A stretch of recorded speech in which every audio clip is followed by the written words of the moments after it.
स्थापितं येन भूतले स्वयं रूप कदा मह्यं ददाति स्वपदान्तिकं वन्देऽहं श्रीगुरु श्रीयुतापदकमलं श्रीगुरून् वैष्णवांश्च श्रीरूपं साग्रजातं सहगणा रघुनाथान्वितं तं सजीवं साद्वैतं सावधूतं परिजनासहितं कृष्णचैतन्यदेवं श्रीराधा कृष्णपादान् सहगणा ललिता श्रीविशाखान्वितावश्य हे कृष्णा करुणा सिंधो दीनबंधो जगत्पते गोपेश गोपिकाकांत राधाकांत नमोस्तुते तप्त कांचन गौरांगी राधे वृंदावनेश्वरी वृषभानुसुते देवी प्रणमामि हरिप्रिये वाञ्छाकल्पतरुभ्यश्च कृपा सिन्धुभ्येव च पतितानां पावनेभ्यो वैष्णवेभ्यो नमो नमः। नमो विष्णुपदाय कृष्णप्रेष्ठाय भूतले श्रीमते भक्तिवेदांत स्वामिनिति नामिने नमस्ते सरस्वती देवे गौरवाणी प्रचारिणे निर्विशेष शून्यवादी पाश्चात्य देश तारिणे जय श्री कृष्ण चैतन्य प्रभु नित्यानंद श्री अद्वैत गदाधर श्रीवासादि गौर भक्त वृंद हरे कृष्णा कृष्णा कृष्णा हरे हरे हरे राम राम राम हरे हरे। हरे कृष्णा। सर्व मैत्रिणींचं गीता सारांश मालिकेमध्ये सर्वांचं स्वागत आहे। तर आज आपण पाहणार आहोत अध्याय 17 श्रद्धा त्रय विभाग योग। तर या अध्यायाचं विश्लेषण करण्यापूर्वी आपण हे पाहूयात की अध्याय 16 जो संदिनी शक्ती माताजीने घेतला होता तर त्याचा सारांश आपण अगदी थोडक्यामध्ये पाहणार आहोत।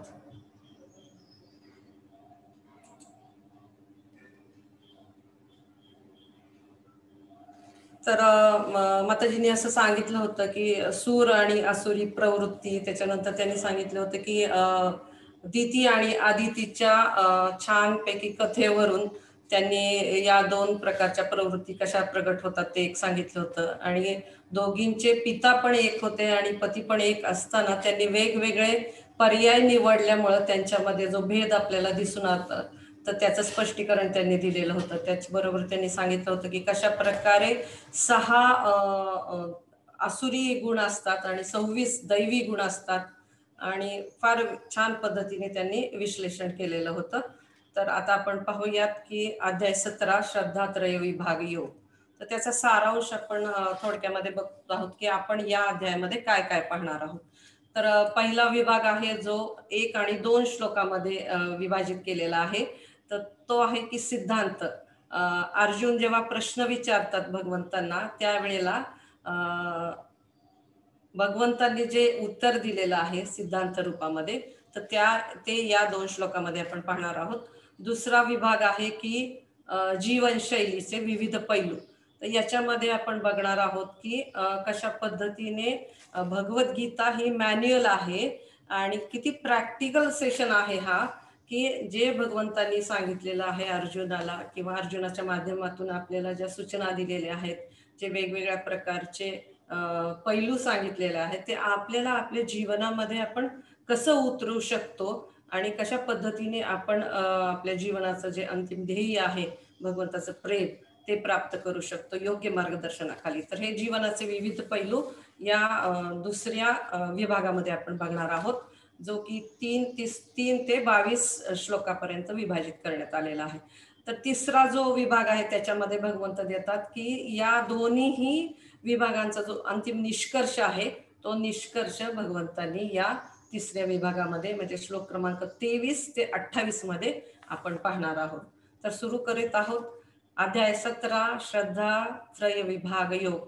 तुम्ही जर हा अध्याय अगदी लक्षपूर्वक ऐकला नेहमीप्रमाणे तर निश्चितच आपल्याला हे कळून जाईल की भगवंतांनी किती सोप्या पद्धतीने आणि प्रभुपादांनी किती छान पद्धतीने विस्तृतपणे तात्पर्यामध्ये आपल्याला मार्गदर्शन केलेलं आहे। आपल्या दैनंदिन जीवनासाठी भगवद्गीता किती उपयुक्त मॅन्युअल आहे। तर ज्यावेळी भगवंतांनी हे सांगितलेलं की आधीच्या अध्यायामध्ये की 2 प्रकारची लोक असतात जे त्यांना मानतात आणि दुसरे प्रकारचे लोक असतात की जे त्यांना मानत नाहीत। तर त्याच्यावरून अर्जुनाला या विभागामध्ये हा प्रश्न पडला की अर्जुन इथं पृच्छा करतात की हे कृष्ण, की जे लोक शास्त्रविधींचे पालन करीत नाहीत परंतु कोणत्या ना कोणत्या तरी पूजा अर्चा ते करत असतात, तर ते जे आहे त्यांचं पूजन, तर त्यांची काय अवस्था असते. इथं श्लोक आलेला नाहीये, मी श्लोक वाचून दाखवते तुम्हाला की अर्जुनाने या ठिकाणी काय प्रश्न विचारलेला आहे आणि तो श्लोक कोणता आहे.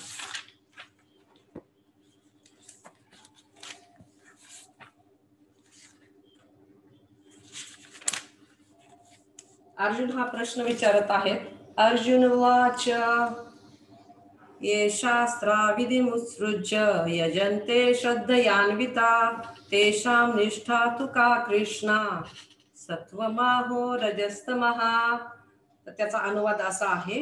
अर्जुन असा प्रश्न विचारतात, अर्जुनाने पृच्छा केली, हे कृष्ण, जे शास्त्रविधींचे पालन न करता स्वतःच्या धारणेनुसार पूजन करतात त्यांची काय अवस्था असते, ते सत्वगुणी, रजगुणी की तमोगुणी असतात. आता अर्जुनाने हा प्रश्न विचारलेला आहे भगवंतांना आणि आपण बघतो की पूर्ण भगवद्गीता आहे ही प्रश्नोत्तराच्या स्वरूपामध्ये आहे. तर अर्जुन असं विचारतायत की दोन प्रकारची लोक, एक भगवंतांना मानणारे असतात आणि भगवंतांना न मानणारे असतात, तर त्यांचं काय होणार.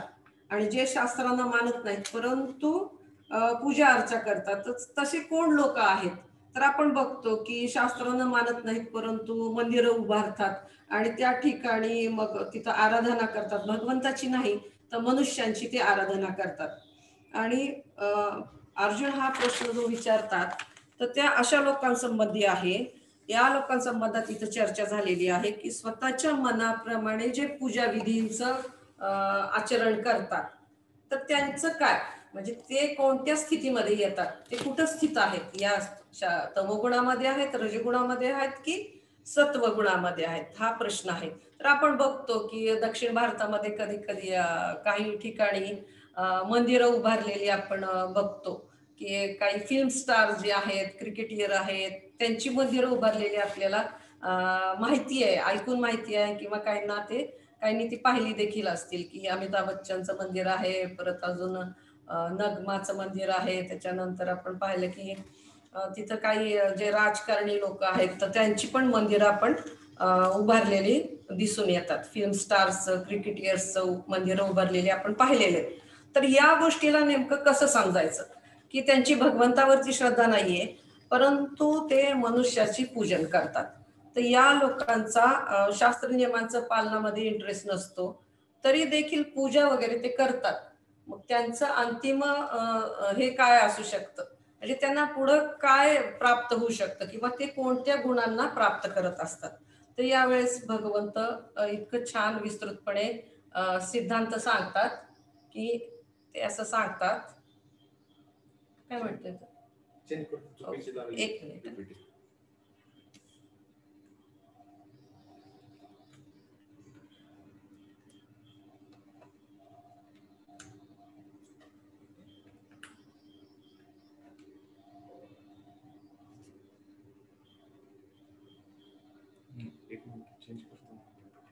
एक मिनिट, पीपीटी चेंज करायची, फक्त चुकीची लागेल. ओके ओके, एक मिनिट, थोडस चेंज करायची इथं पीपीटी.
तर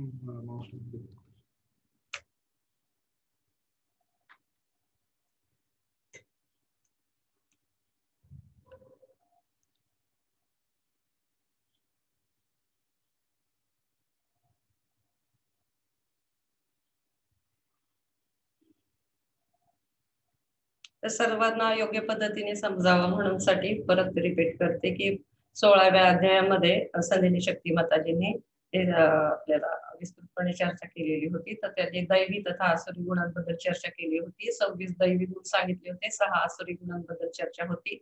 त्याच्यानंतर आसुरी प्रवृत्ती, त्याचे गुण, कर्म आणि मानसिकता कशा प्रकारची असते, तर दिती आणि आदितीच्या उदाहरणावरून खूप छान पद्धतीने माताजींनी सांगितलं होतं आपल्याला. त्याच्यानंतर पर्याय पण उपलब्ध होते हे देखील याच्याबद्दल सुद्धा चर्चा झालेली होती की नरकाची 3 द्वारांबद्दल म्हणजे काम, क्रोध, लोभ हे नरकाची द्वारे कशी आहेत याचं भगवंतांनी विस्तृतपणे आपल्याला तिथे सांगितलेलं होतं. आणि आपल्याला सतर्कतेचा इशारा म्हणून आपण कशा पद्धतीने आपल्या पर्यायाची निवड करायला पाहिजे ते देखील या विभागामध्ये चर्चा झालेली होती.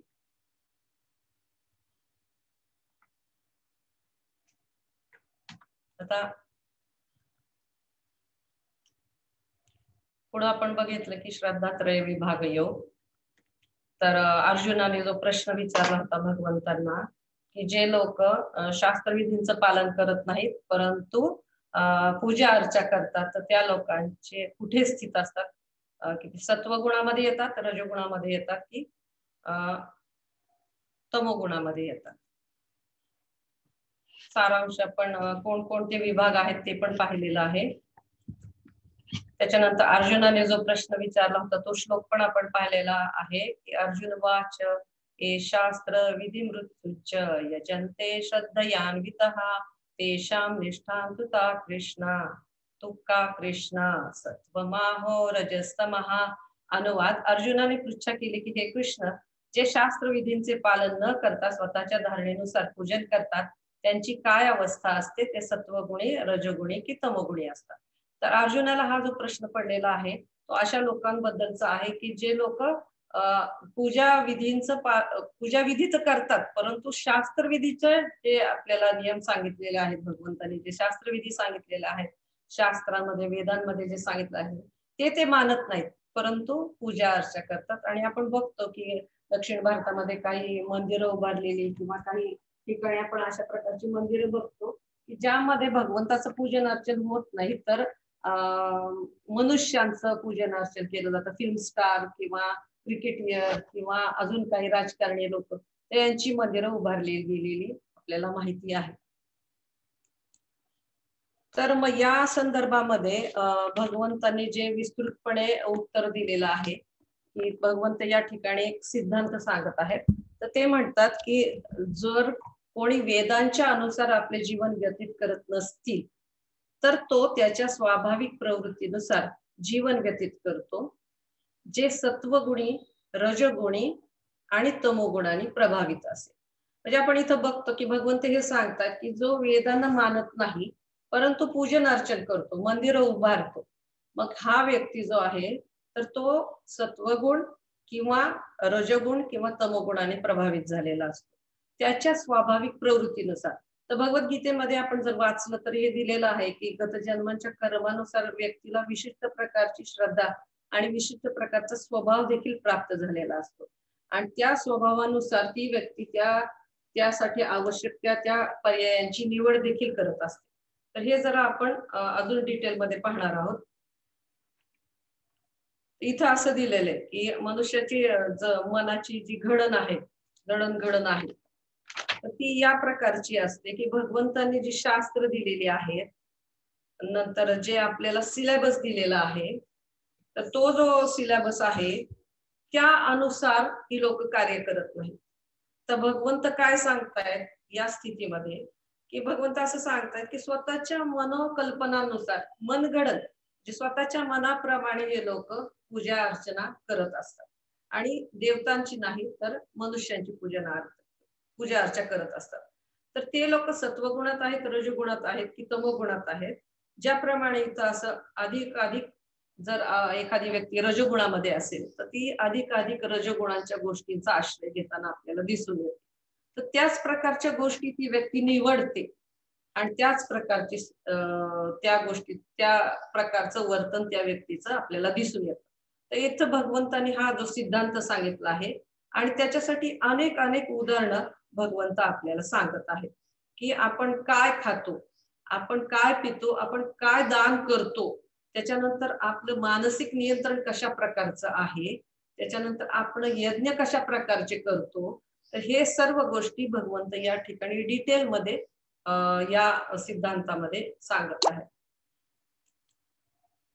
तर जीवनशैलीचे विविध पैलू भगवंत विस्तृतपणे आपल्याला दर्शवित आहेत, की आपण काय आहार घेत आहोत, कशा प्रकारचे यज्ञ आदी करतो, त्याच्यानंतर आपलं वाणी कशी आहे, त्याच्यानंतर दान धर्म कशा प्रकारचे आपल्याकडून घडत असतात आणि मनाचा आपला कशी अवस्था आहे, त्याच्यानंतर आपलं आचरण कसं आहे, इतरांशी आपलं वर्तन कसं आहे, या संदर्भात भगवंत आपल्याला डिटेलमध्ये एकदम असं विस्तृतपणे मार्गदर्शन करताना दिसतात.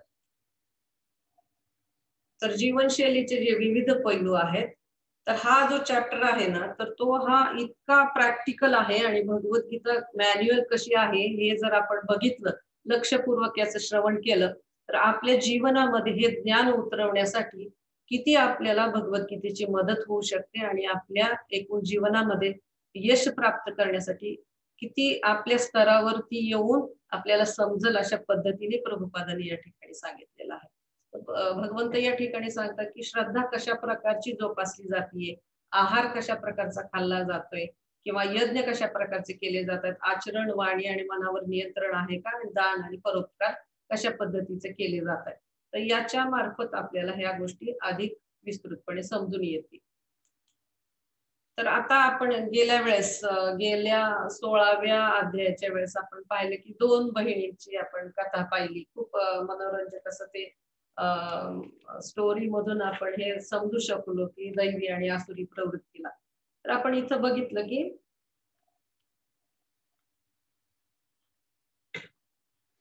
ऍक्च्युली आपल्याकडं वेगवेगळे पर्याय दिलेले असतात आणि इथं आपण जे बघणार आहोत ना, तर ते तीन बंधूंची कथा आपण या ठिकाणी या स्लाइड पुरती बघत आहोत की हे गुण म्हणजे काय आहे, त्रिगुण म्हणजे काय आहे हे समजण्यासाठी. तर स्लाइड वरून आपल्या सगळ्यांच्या हे लक्षात आलंच असेल, रामायण मधून आपण ह्या तीन बंधूंचे जे माहिती घेत आहोत की त्रिगुणांचं प्रतिनिधित्व करतात हे तीन बंधू. तर आपल्याला माहिती आहे की विभीषण जे विभीषण हे भगवंताचे भक्त होते, श्रीरामाचे भक्त होते आणि विभीषण हा त्यांच्या बंधूंचा खऱ्या अर्थाने एक सेवक होता, म्हणजे आज्ञा पालन करायचे ते त्यांच्या बंधूंचे.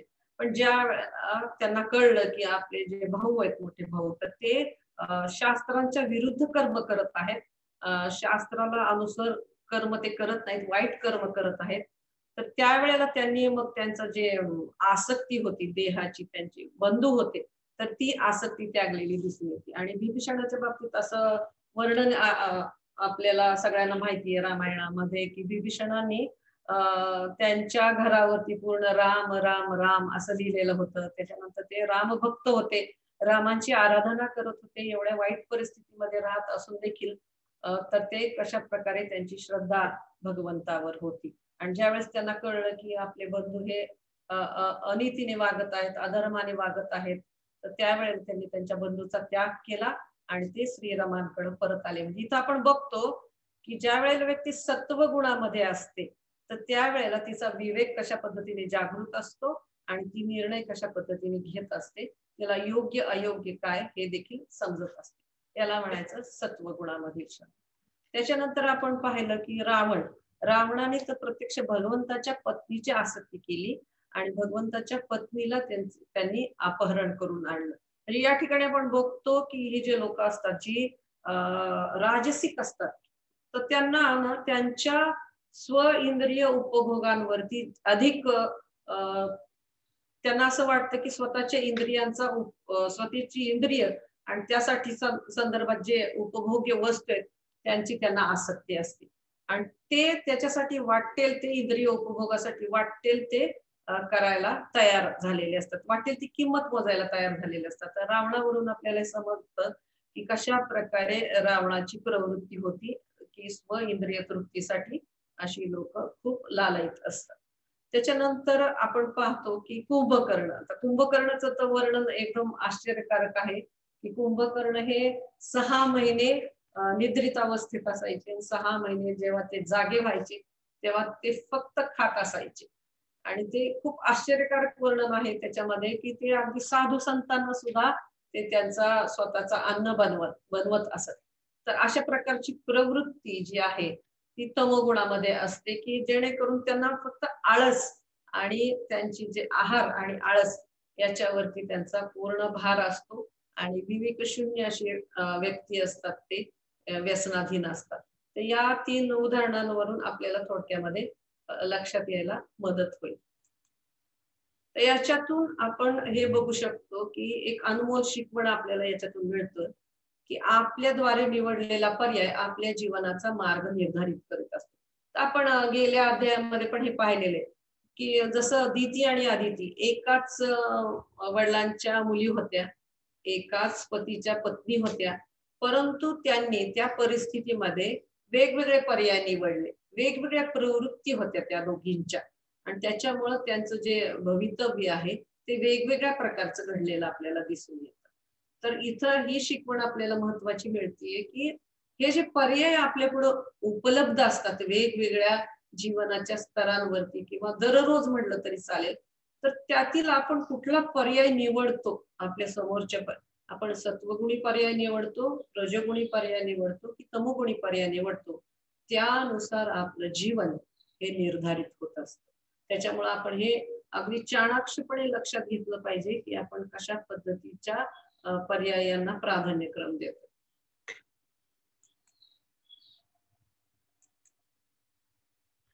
तर आपण बघतो इथं की गेल्या काही अध्यायांमध्ये आपण त्रिगुणांबद्दलही चर्चा केलेली होती की त्रिगुण म्हणजे काय आहेत, तर एक अदृश्य प्रकारची बेडी आहे जी आपल्याला या जगामध्ये भौतिक जगामध्ये बांधून ठेवते.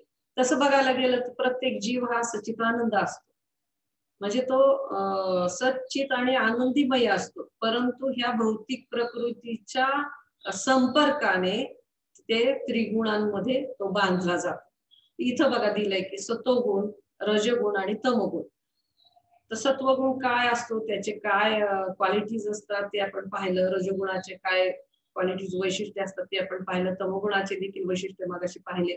आता इथं शुद्ध सत्व एक इंटरेस्टिंग गोष्ट दिलेली आहे. शुद्ध सत्व म्हणजे काय, तर याच्यावरती कुठलाही रंग दिलेला नाही. ज्यावेळेस व्यक्ती सत्वगुणामध्ये कार्य करते, सत्वगुणामध्ये दान करते किंवा सत्वगुणामध्ये विविध जीवनाच्या विविध पैलूंमधून ती जात असते किंवा रजोगुणांच्या संदर्भात ती संपर्कात येत असते किंवा तमोगुणाच्या संपर्कात येत असते, तर त्या व्यक्तीचं जे काही कार्य आहे तर ते कार्य ना या जगामध्ये परत येण्यासाठी ते बद्ध होते, म्हणजे परत फिरून तिला या जगामध्ये यावं लागतं. पण याच्यापेक्षा श्रेष्ठ काही आहे का, की आता आपण बघितलं की तमोगुणापेक्षा श्रेष्ठ आहे रजोगुण, रजोगुणापेक्षा श्रेष्ठ आहे सत्वगुण, पण सत्वगुणाच्याही पलीकडची एक गोष्ट आहे जी आपण समजून घेत आहोत ते म्हणजे शुद्ध सत्व. तर शुद्ध सत्वाच्या इथं काहीच कुठलाच रंग दिलेला नाही, कारण हे कुठल्याही प्रकारच्या प्रतिक्रियांना आपल्याला सामोरं जावं लागत नाही. त्याच्यामुळं शुद्ध सत्व जे आहे तर ते खूप आनंददायी अशी अवस्था असू शकते किंवा असते. तर आपण 14व्या अध्यायामध्ये हे ऐकलं होतं की आपण पाहिलेलं होतं की माताजींनी सांगितलं होतं की बाला आणि लक्ष्मीची कथा आपण पाहिलेली होती की बाला लक्ष्मी हे एक फॅमिली होती, पहिला परिवार. 3 परिवारांची कथा आपण बघितलेली होती. एक बाला, लक्ष्मी, दुसरा हरीश आणि सोनम आणि तिसरे होते राकेश आणि तानिया. तुमच्या सगळ्यांच्या ह्या कथा लक्षात असतील असं गृहीत धरूयात आपण. तर पहिला परिवार जो होता तर तो खाण्यापिण्याच्या सवयी कशा होत्या त्यांच्या, तर ते घरीच अन्नपदार्थ बनवत असत, आणखीन साधं अन्न, पौष्टिक अन्न अशा प्रकारचं ते अन्न घेत असत. त्याच्यानंतर ते चवदारपणही असत आणि पचनाला देखील हलकं असायचं, सुखकारक असायचं, कारण ते घरचं जेवण होतं. त्याच्यानंतर बाहेरच्या जेवणाने जशी ऍसिडिटीचा त्रास होतो वगैरे अशा काही वेगवेगळ्या प्रकारचे तक्रारी त्यांच्या नसायच्या, कारण ते घरी अन्न बनवून ते ग्रहण करत असल्यामुळं, ताजं अन्न खात असल्यामुळं ते सुखकारक असायचं. आता पूजा पाठाच्या बाबतीमध्ये म्हणजे ह्याच्या बाबतीमध्ये आपण त्याचा विचार करूया की त्यांची पूजा अर्चना कशा प्रकारची होती. तर दर आठवड्याला ते मंदिरामध्ये जात असत आणि त्या ठिकाणी ते पूजन अर्चन करत असत. त्याच्यानंतर त्यांचे संस्कार आचरण कसं होतं, तर त्यांना चांगले संस्कार होते, मुलांना चांगले संस्कार, चांगलं वळण होतं. त्याच्यामुळं ते श्रद्धेने त्यांचा परिवार चांगल्या पद्धतीने चाललेला होता. ही श्रद्धा म्हणजे त्यांची सत्वगुणी श्रद्धा होती. त्याच्यानंतर सर्वांबरोबर त्यांचं आचरण चांगल्या पद्धतीचं असायचं. प्रत्येकाला ते आदर, सन्मान देत असायचे. त्याच्यानंतर बोलणं देखील त्यांचं अतिशय मधुर असायचं. तर आपण इथं बघितलं की इतरांच्या हिताचा विचार ते करत असायचे. त्याच्यामुळं अतिशय प्रामाणिकपणे हे कुटुंब अतिशय सुखी कुटुंब असं होतं. गैरविचार इतरांच्या बाबतीत त्यांच्या मनामध्ये चुकून देखील येत नसायचे आणि फार बोलताना विचार करण्याची त्यांना गरज नाही पडायची. म्हणजे वाणी कशा प्रकारची होती, तर त्यांना बोलताना फार असं लक्षपूर्वक बोलावं लागतंय किंवा आपल्या मनातले विचार चुकून प्रगट होतात का अशी काही भावना येत नसायची. कारण प्रत्येकाप्रती ते चांगले विचार मनामध्ये असायचे, छल-कपट त्यांच्या मनामध्ये नसायचं आणि मनावर व्यवस्थित प्रकारे नियंत्रण होतं. कारण त्यांचं जे इंटेक घेत होते, ते आहार घेत होते, जे विचार ते स्वीकारत होते, ते चांगल्या पद्धतीचे होते. त्याच्यामुळं त्यांचं जे मनावरचं नियंत्रण हे चांगल्या प्रकारचे होते आणि फार त्यांच्या अशी काही फार असं अ, अ, वसवस म्हणतो आपण मराठीमध्ये तशा प्रकारची नव्हती. त्याच्यामुळं आपल्या मिळकतीमधून जे काही मिळतंय ना, त्याच्यामध्ये ते संतुष्ट होते आणि त्या मिळकतीमधला काही भाग हा भगवंताच्या सेवेत करत होते, दान देत होते.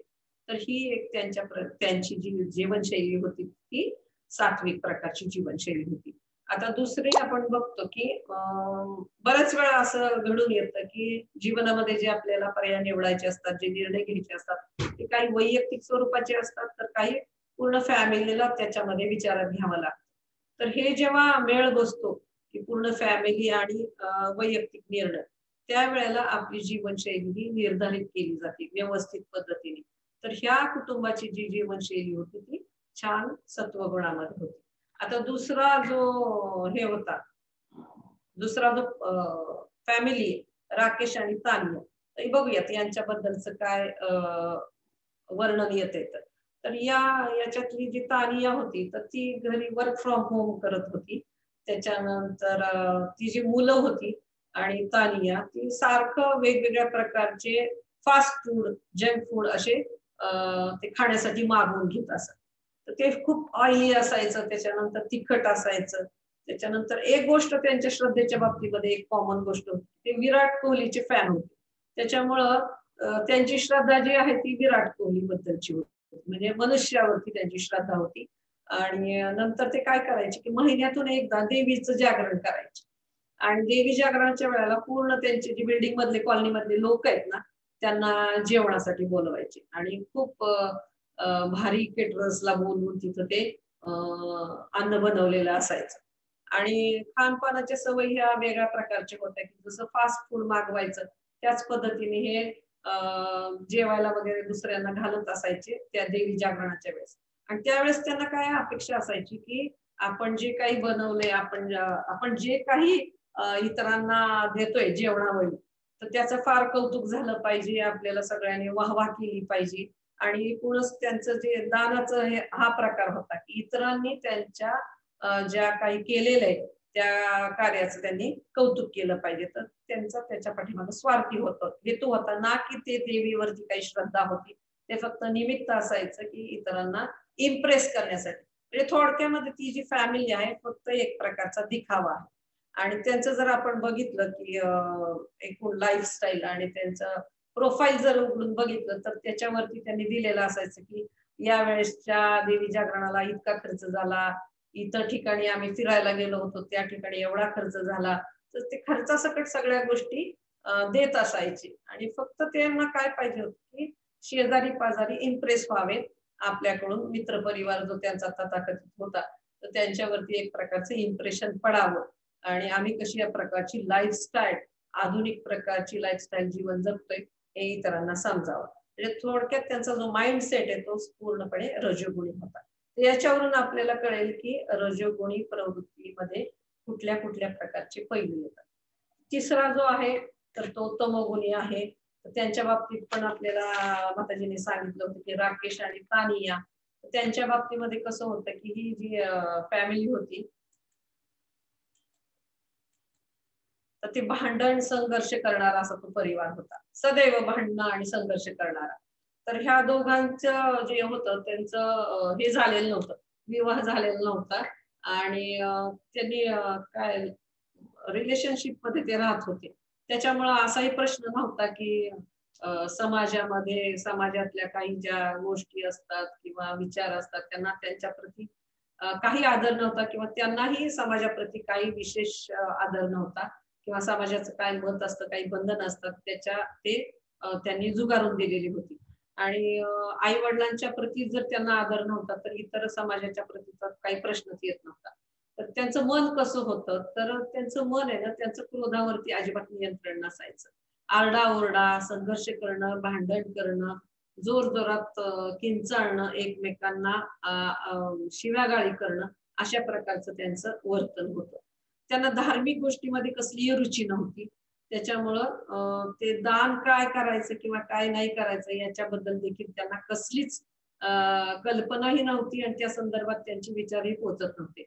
आणि ते ड्रग्ज वगैरे त्याचं हे करायचे, व्यवसाय वगैरे करायचे. आणि व्यसनं त्यांना होती. परत अजून त्यांचं जे फूड होतं ते फ्रोझन फूड ते कधी गरम करून खायचे. नॉन-व्हेज फूड मोस्टली ते ऑर्डर करायचे किंवा ते त्या प्रकारचं अन्न हे घेत होते. आणि कधी-कधी त्यांचं दानाच्या बाबतीतचा जो त्यांचा कोठा होता, तो अशा पद्धतीने पूर्ण व्हायचा, की कधी-कधी अशा अवैध व्यवहारामध्ये ते जर पकडले गेले, तर त्यांना पोलिसांना लाच द्यावी लागायची. त्याच्यामुळे त्यांचा जो दानाचा कोठा होता, तो त्या पोलिसांकडे जात होता.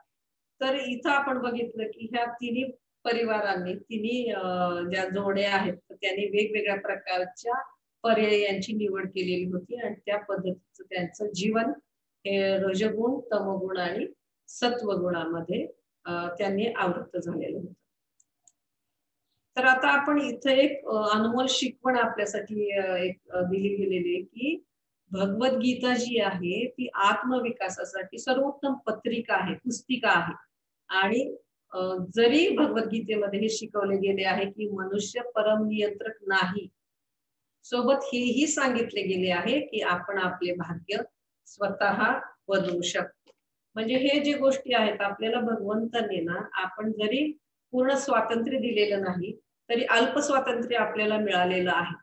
ते म्हणजे काय, की आपण इथल्या आपल्या समोरच्या पर्यायाची निवड करू शकतो. यासाठी जे मार्गदर्शन आहे, की आपलं जीवन चांगल्या पद्धतीने व्यतीत करावं, त्यासाठी आणि आत्मविकास कसा साधून घेतला जावा, यासाठी भगवद्गीता ही आपल्याला उत्तम मार्गदर्शन करते. आणि ज्या योगे ज्या मार्गदर्शनाच्या मार्गदर्शनामुळे आपलं भाग्य आपण स्वतः बनवू शकतो, घडवू शकतो. तर ही एक खूप महत्वाची शिकवण आपल्याला या ठिकाणी भगवद्गीतेमधून मिळत आहे. आता आपण बघूया, की भगवंतांनी श्रद्धा आणि पूजा या पैलूबाबत काय सांगितलेलं आहे. तर इथं 3 प्रकारच्या लोकांची चर्चा केली गेलेली आहे. आधी आपण हा श्लोक बघूया. यजन्ते सात्विका देवान् यक्ष रक्षांसि राजसा प्रेतान् भूतगणाश्चान्ये यजन्ते तामसा जनाः. याचा अनुवाद असा आहे की सात्विक मनुष्य देवतांचे पूजन करतात, राजसिक मनुष्य राक्षसांचे पूजन करतात आणि तामसिक मनुष्य भूत प्रेतांचे पूजन करतात. तर श्रद्धा आणि पूजा, तर हे सत्व रज आणि तमगुणामध्ये कशा प्रकारे येतात हे भगवंत या ठिकाणी आपल्याला दर्शवित आहेत आणि अर्जुनाला समजून सांगत आहेत. तर या श्लोकामध्ये 3 प्रकारच्या लोकांची चर्चा केलेली दिसून येते. एक सात्विक लोक, त्याच्यानंतर की जे देवतांचे पूजन करतात. दुसरे आहेत ते राजसिक लोक, तर ते यक्ष किंवा मनुष्यांचं पूजन करतात. आणि तिसरं जे आहे की जे तमोगुणामध्ये येतात, तर ते लोक भूत प्रेतांची किंवा भूतगणांची, थडग्यांचं पूजन वगैरे अशा पद्धतीचे, म्हणजे काळा जादू वगैरे ती लोक, तर ती लोक ही तमोगुणामध्ये येतात. त्यांची जी पूजा विधी असते ती या प्रकारची असते. तर आपण मगाशी चर्चा केल्याप्रमाणे की दक्षिण भारतामध्ये आपण बघितलं की डोनाल्ड ट्रम्पचं एक मंदिर आहे, खुशबूचं मंदिर आहे, रजनीकांतचं मंदिर आहे, अमिताभ बच्चनचं देखील मंदिर आहे. तर इथं ना आपण बघितलं की हे लोक आहेत ना, हे मंदिरं उभारतात पण त्या ठिकाणी देवतांना स्थापन न करता ते मनुष्यांना त्या ठिकाणी स्थापन करतात. त्यांची जी श्रद्धा आहे ती रजोगुणामध्ये आहे. आता सत्वगुणामधील लोक जी देवतांचं पूजन करतात, म्हणजे शिवजी झाले, गणेशजी झाले, लक्ष्मी झाले, विष्णू यांची ते आराधना करत असतात. परंतु आपण हे बघितलं की जे तमोगुणामधली लोक आहेत, आता इथं याच्यामध्ये दिलेलं आहे की कशा पद्धतीचे त्यांचं जे पूजा विधी असतात तो सर्वात काय म्हणतो आपण खराब पद्धतीचा असतं. की आपण बघितलं की ते थडग्यांची पूजा करतात. त्याच्यानंतर एक काळी जादूसाठी ते वेगवेगळ्या भगवद्गीतेमध्ये बघा खूप डिटेल मध्ये दिलेले ह्या गोष्टी की भूत प्रेतांची पूजा अर्चा ते करत असतात. तर आपल्याला आश्चर्य वाटतं की कशा पद्धतीची हे आराधना चाललेले असतात जगामध्ये, की तमोगुणामध्ये राहणारी लोक ही किती गलिच्छ प्रकारच्या विधींचं पालन करून ते तमोगुणामध्ये पूजन करत असतात. तर आपण इथं बघू शकतो याच्यातून एक अनमोल शिकवण आपण घेतोय खरं, की परमतत्व एकच आहे. आपण विचलित होऊ नका, जे सर्वोत्तम आहे त्याच्यावरती ध्यान केंद्रित करा. तर परत भगवंत वेगवेगळे पर्याय आपल्या पुढे सादर करतात आणि ते सांगतात आपल्याला की आपल्या जीवनामध्ये अशा वेगवेगळ्या प्रकारचे पर्याय नेहमी उपलब्ध होत राहतील. परंतु परमतत्व जे आहे आपल्या आत्मविकासासाठी काय गरजेचं आहे की परमतत्व एकच आहे, या गोष्टीवरती आपण ध्यान केंद्रित केलं पाहिजे. विचलित होता कामा नये. कारण जगामध्ये वैविध्य खूप आहे, वेगवेगळ्या प्रकारचे गुण आहेत, वेगवेगळ्या प्रकारचे वेगवेगळ्या प्रवृत्तीचे लोक आहेत. पण तुम्ही विचलित होऊ नका, जे सर्वोत्तम आहे त्यावर ध्यान केंद्रित करा. तर भगवंत व्यवसायात्मिका बुद्धी एकेही कुरुनंदन, म्हणजे दृढपणे तुम्ही श्रद्धेने एकाच गोष्टीवरती ध्यान केंद्रित केलं पाहिजे, जे सर्वोत्तम आहे त्यावरती आपण लक्षपूर्वक आपण योग्य पद्धतीने योग्य शिकवणीच्या आधारे आपण चाललं पाहिजे. आता आपण आहे ना आहारा संदर्भात इथं बघणार आहोत. तर मगाशी जे सांगितलं आपण की सर्वोत्तम काय आहे ते जर आपल्याला बघायचं असेल की श्रद्धा आणि पूजेच्या बाबतीमध्ये, तर एक खूप छान श्लोक आम्ही भक्ती रसामृत सिंधू मधून आहे की अन्याभिलाषिता शून्यम ज्ञान कर्माद्यानावृतम अनुकूलेन कृष्णानु शीलनम भक्तिरुत्तम. तर श्रद्धा आणि पूजा आपली कुठं स्थित पाहिजे, तर आपली पूजा आणि श्रद्धा ही जी सर्वोत्तम जे गोष्ट आहे ती भगवंताची आराधना, या ठिकाणी आपली श्रद्धा ही केंद्रित झालेली असली पाहिजे. आता पुढच्या याच्यामध्ये आपण बघणार आहोत की आहार म्हणजे आहाराच्या बाबतीमध्ये भगवंतांनी इथं काय दिलेलं आहे तर ते आपण इथं पाहणार आहोत. तर आहाराचा जे श्लोक आहे ते 8, 9 आणि 10 हे आहारा संदर्भात श्लोक आहे. तुम्ही भगवद्गीतेमध्ये बघू शकता. याच्यावरून आपल्याला एक कळतं की किती डिटेल मध्ये भगवंत आपल्याला मार्गदर्शन करत आहेत. आपल्या लाईफस्टाईलसाठी, आपल्या जीवनशैलीसाठी किती विस्तृतपणे अगदी सूक्ष्म पद्धतीने भगवंत आपल्याला मार्गदर्शन करताना दिसून येतात. तर आपण समजून घेऊया की आहार म्हणजे कसा असला पाहिजे आणि तो त्रिगुणांमध्ये कशा पद्धतीने येत असतो. तर आपण बघतो की त्रिगुणानुसार आहार कशा पद्धतीचा असतो. तर आपण जे इंटेक घेतो, आपण जे स्वीकारतो, त्यावर आपण कोणत्या गुणामध्ये आहोत हे आपल्याला समजू शकतो, किंवा त्या आधारावरती आपल्याला हे कळतं की कोणत्या गुणांमध्ये एखादी व्यक्ती स्थित आहे, ज्या प्रकारचा आहार ती घेत आहे. तर फॉर एक्झाम्पल आपण बघू शकतो की एखादी व्यक्ती आजारी पडलेली असेल, तिला काही हृदयाचा त्रास होत असेल, तर डॉक्टर सांगतात की तुम्ही ही पथ्य पाळा, तेलकट खाऊ नका, फार असं तळण वगैरे खाऊ नका किंवा फार स्पायसी खाऊ नका, साधं सात्विक अन्न घ्या, पालेभाज्या घ्या, अशा पद्धतीने त्यांना डॉक्टर पथ्य सांगत असतात. आणि ज्यांना हार्ट प्रॉब्लेम आहे त्यांचं जर बघितलं आपण तर त्यांना या पद्धतीची पथ्य दिलेले असतात. जे लोक फार जाड आहेत तर त्यांना गोड खाऊ नका म्हणून सांगितलेलं असतं, किंवा अनेक प्रकारची पथ्य डॉक्टर आपल्याला देत असतात. तर आता आपण हे पण बघतो की कशा पद्धतीचं अन्न खाल्ल्यानंतर कशा पद्धतीचं कार्य आपल्याकडून होतं किंवा कसं आपली मानसिकता बनते किंवा कसं आपल्याला फील करतो आपण. तर फॉर एक्झाम्पल आपण जर बघितलं की आपण पुरी भाजी खाल्ली, छोले भटुरे खाल्ले, थोडी झोप येते आपल्याला किंवा असं आळसल्यासारखं होतं. त्याच्यानंतर फार तेलकट, फार मसालेदार लोक खातात. ते थोडेसे रागीट स्वभावाचे असताना आपल्याला दिसून येतात की त्यांचा रोजो नेहमी असा वाढलेलाच असतो. रजोगुण हा वाढलेलाच असतो. त्याच्यानंतर कधी-कधी आपल्याला एनर्जी डाऊन झाल्यासारखं वाटत असेल, तर आपल्याला असं सांगितलं जातं आयुर्वेदामध्ये, की साखर टाकून दूध घ्या किंवा पित्त झालं असेल तर हे खावा, ते खावा, असं जे आपल्याला सांगितलं जातं. तर आपलं शरीर आणि मन हे वेगवेगळ्या प्रकारच्या आहारांनी प्रभावित झालेलं आपल्याला दिसून येतं. तर आपण बघूया पुढच्या स्लाइडमध्ये, की सत्वगुणी, रजोगुणी आणि तमोगुणी आहार हे कुठल्या कुठल्या प्रकारचे आहेत, त्याच्यामध्ये काय काय येतं नेमकं. तर त्रिगुणांच्या नुसार जर आहार आपण बघितला तर हा जो आहार असतो तो स्वास्थ्यकारक असतो. जो सत्वगुणी आहार असतो तर तो स्वास्थ्यकारक असतो. त्याच्यानंतर रसमय असतो आणि हृदयाला प्रिय वाटणारा असा तो आहार असतो. तर हा जो आहार आहे हा व्यक्तींना दीर्घायुष्य प्रदान करतो.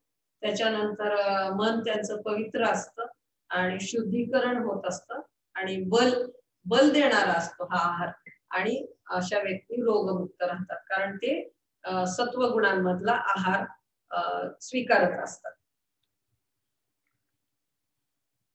उदाहरणार्थ धान्य, कडधान्य, दूध, दही, लोणी, तूप, नंतर फ्रेश भाज्या, फ्रेश फ्रुट्स या प्रकारचं जे अन्न येतं किंवा या प्रकारची फळं येतात किंवा पालेभाज्या येतात, तर हे जे आहे तर हे याच्यामध्ये येतं सत्व गुणांमध्ये आहार या स्वरूपाचा असतो.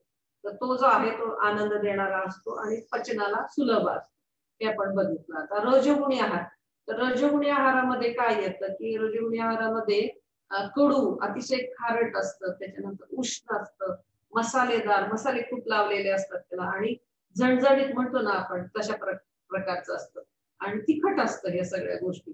तर हे खाताना सुद्धा पीडा होत असते. म्हणजे जर तिखट अन्न खाताना सुद्धा नाकातोंडातून म्हणतो ना आपण पाणी येतं, मग ते खाताना सुद्धा पीडा असते आणि खाऊन झाल्यानंतर सुद्धा एक पीडा अनुभवास येते. त्याच्यामुळे काय होतं की दुःख एक मनामध्ये निर्माण होतं, त्रास होतो आणि शोक आणि रोग त्याच्यामुळं होत असतात. तर आपण बघितलं की रजोगुणी आहारामुळे दुःख, शोक आणि रोगाचं प्रमाण हे वाढलेलं असतं. त्याच्यानंतर तमोगुणी आहार कशा पद्धतीचा असतो, तर तमोगुणी आहार असतो शिळा, त्याच्यानंतर स्वादहीन असतो, आणखी नासलेला, उष्टे आणि दुर्गंधीयुक्त असा जो आहार असतो तर त्याला म्हणायचं तमोगुणी आहार. आणि अस्पृश्य वस्तू इथे दिलेले. आता आपण बघतो की भारतामध्ये एखाद्या ठिकाणी गेले समजा कोणी, एखादी व्यक्ती गेली समजा वारली असेल तर त्या ठिकाणी जर गेले किंवा स्मशानभूमीमध्ये गेल्यानंतर जाऊन आल्यानंतर आंघोळ करण्याची प्रथा आहे. कारण ना त्या प्रेताला शिवलं गेलं असू शकतं किंवा एक निगेटिव्ह प्रकारची एनर्जी त्या ठिकाणी असते. तर भारतामध्ये ही प्रथा आहे की स्नान करायचं असतं अशा वेळेला. तर आपण जे बघतो तमोगुणी लोक जी आहेत ना ती स्मशानामध्ये जाऊन अशा प्रकारचं पूजा अर्चा करत असतात. त्याच्यानंतर जी लोक नॉनव्हेज खातात, आता नॉनव्हेज म्हणजे काय की ते त्या प्राण्याचे मृतदेह असतात. मग त्या मृतदेहाला स्पर्श करून त्यांना काही विशिष्ट प्रकारे प्रक्रिया करून ते जर अन्न पोटामध्ये अन्ना स्वरूपात ते जर खाल्ले असे प्राणी वगैरे, तर हे मृतदेह खाल्ल्यासारखं आहे. म्हणजे स्वतःच्या पोटाला त्यांनी ह्या अस्पृश्य वस्तूला स्पर्श करून स्वतःच्या पोटाला थडग्याचं रूप दिलेलं आहे. अशा ठिकाणी त्या व्यक्तींचं काय चेतना असेल आपण कल्पना न केलेली बरी. आणि याच्यामुळे काय होतं की संक्रमण, वेगवेगळ्या प्रकारचे आजार, त्याच्यानंतर रोग त्यांना होत जातात आणि त्यांचं आयुष्य देखील कमी होऊ शकतं. म्हणजे ही जी अस्पृश्य वस्तू जी दिलेली आहे ते म्हणजे मृतदेह जे ते स्वीकारतात ती अस्पृश्य वस्तू आहे, जो की तमोगुणी आहार आहे. त्याचे परिणाम अतिशय घातक आहेत. ते आपल्याला या त्रिगुणानुसार आहारामधून आपल्याला हे समजू शकतं. तर याच्यामधून एक अनमोल शिकवण आपण घेऊ शकतो की जसं अन्न आपण स्वीकारतो त्या पद्धतीची आपली चेतना बनते, त्या पद्धतीचे आपली मानसिकता बनते, त्या पद्धतीचे आपले विचार बनत जातात, त्या पद्धतीचं आपलं आचरण बनत जातं. जसं आचरण बनत जातं तसं आपलं चारित्र्य बनत जातं. म्हणजे ही शिकवण इतकी महत्वाची आहे की जसं अन्न तसं मन. म्हणजे जर आपण सात्व गुणयुक्त अन्न खात असू तर आपण सात्विक मन असतं आपलं.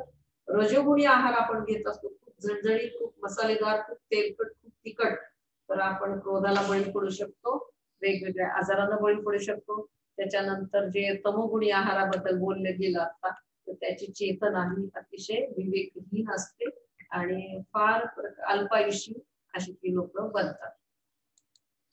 तर याच्यातून आपण बघितलं की दरवेळेस आपल्याला जो आपला चेतना आहे ती चांगली होण्यासाठी आणि आत्मउन्नती करण्यासाठी आपल्याला काय गरजेचं आहे, की आपण बघितलं की तमोगुण रजोगुण त्याच्यापेक्षा श्रेष्ठ आहे सत्वगुण, पण याच्यापेक्षा देखील श्रेष्ठ काय आहे जीवनातला पैलू, तर ते म्हणजे शुद्ध सत्व.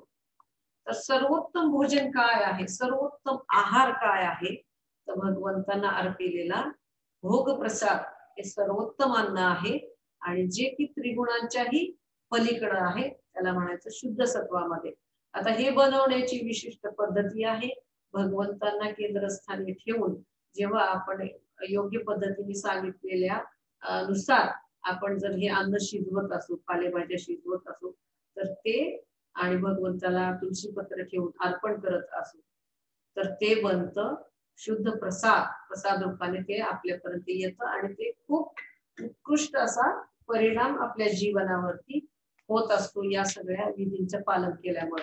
कारण भगवंत संतुष्ट होतात. कारण आपण बघा ना, आपण साधी गोष्ट बघितली की आपल्याकडे जर कोणी आली व्यक्ती, आपण त्यांना पाणी देतो किंवा त्यांची विचारपूस करतो, काही ऑफर करतो त्यांना देण्यासाठी.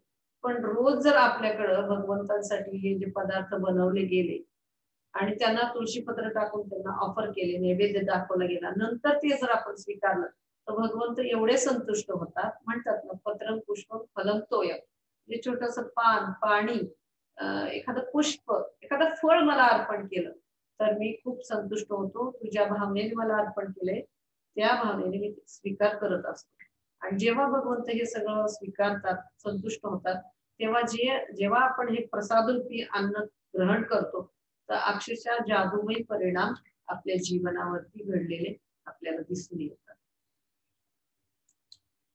याच्यातून एक अनमोल शिकवण आपण घेत आहोत की आपण केवळ शाकाहारीच नाही तर प्रसादाहारी आहोत. कारण काही जण म्हणतात बघा की आता झाडापालांमध्ये पण जीव असतो, त्या फळभाज्यांमध्ये भाज्यांमध्ये पण जीव असतो, मग ते तुम्ही कट करता त्याचं तुम्हाला पाप लागत नाही का?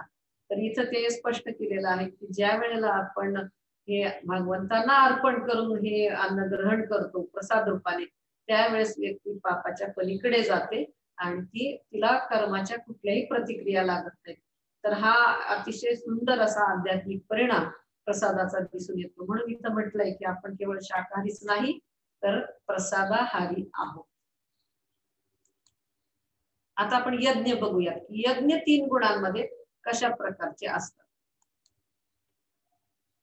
3 गुणांमध्ये जे यज्ञ केले जातात, एक सत्वगुण यज्ञ, तर त्याच्यामध्ये की फळाची अपेक्षा न करता, कुठल्याही फळाची अपेक्षा केलेली नसते या ठिकाणी, तर कर्तव्याचं पालन म्हणून साठी हे यज्ञाचं हेतू असतो.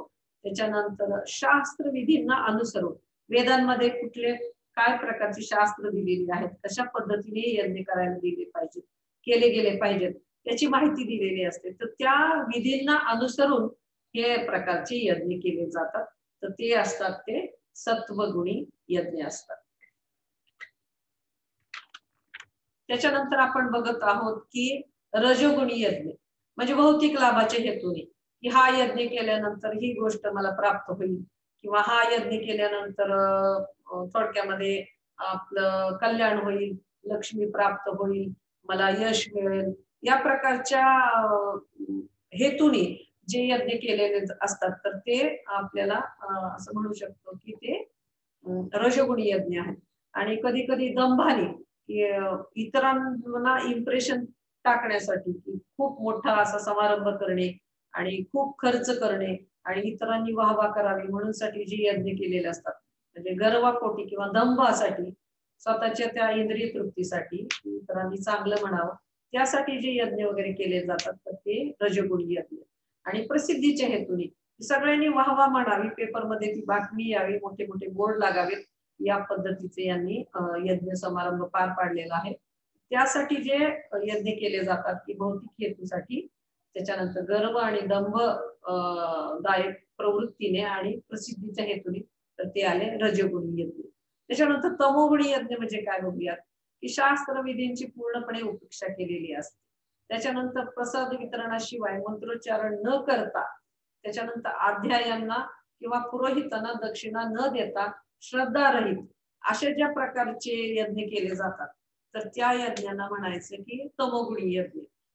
तर हे जे यज्ञ असतात तर ते याच्यामध्ये या यज्ञांचा परिणाम देखील खूप वेगळ्या पद्धतीचा असतो, की तमोगिनी यज्ञाचे शास्त्रविधीचं पूर्णपणे पायदळी तुडवलेल्या असतात हे सगळ्या गोष्टी. अशा पद्धतीचे त्यांनी यज्ञ करताना दिसून येतात काही जण, ते आहे तमोगुणी यज्ञ आहे. तर आता आपण दरवेळेस बघत आहोत की सत्वगुणी, रजोगुणी आणि तमोगुणी प्रत्येक गोष्टीचे, प्रत्येक जीवनामधले वेगवेगळे पैलू. तर आपण दरवेळेस हे पाहत आहोत की आपल्या आत्मविकासासाठी सर्वोत्तम काय आहे. तर सर्वोत्तम आहे जो यज्ञ आहे तो हरे कृष्ण जप हा सर्वोत्तम यज्ञ आहे. म्हणजे हरे कृष्णा कृष्णा कृष्णा हरे हरे, हरे राम राम राम हरे हरे, हा जो महामंत्र आपल्याला दिलेला आहे तर तो जो मंत्र आहे तो त्याचा जप हा सर्वोत्तम यज्ञ आहे.